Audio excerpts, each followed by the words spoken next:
Hi guys, हम बनाने जा रहे हैं हमारा इजी पीजी पास्ता। इसके लिए हम पहले पास्ता को बॉईल करेंगे। उसमें थोड़ा सा नमक और ऑयल डाल के उसको स्टर करके बॉईल करते रहेंगे। पकाने के बाद एक पैन में बटर या घी लेंगे, उसमें डालेंगे गार्लिक एंड देन गार्लिक को सौते करेंगे, थोड़ा सा टॉस करेंगे। फिर हम अपने वेजीज डालेंगे। मैंने इसमें डाला है शिमला मिर्च और दोनों चीज़ों को टॉस करा है, सौते कर लिया है। और उसके बाद हम डालेंगे इसमें प्याज को भी ब्राउन करेंगे इसमें। एंड देन दोनों चीज़ों को पकाने के बाद हम इसमें डालेंगे अपने हर्ब्स, ऑरिगेनो या आपके पास जो भी हर्ब्स हो। एंड देन उसके बाद इसमें हम डालेंगे हमारी पास्ता सॉस आप 1 टेबलस्पून डाल सकते हैं। एंड देन उसमें डालेंगे हम मेयोनीज और दोनों चीज़ों को अच्छे से कुक कर लेंगे।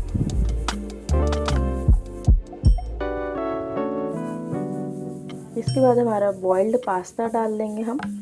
एंड पूरा अच्छी तरह से मिक्स करने के बाद हम इसमें आप कोई भी चीज़ डाल सकते हैं। हमने इसमें डाली है लिक्विड चीज़ जो कि काफ़ी ज़्यादा टेस्टी है। और इसके बाद हमारा पास्ता रेडी हो जाता है।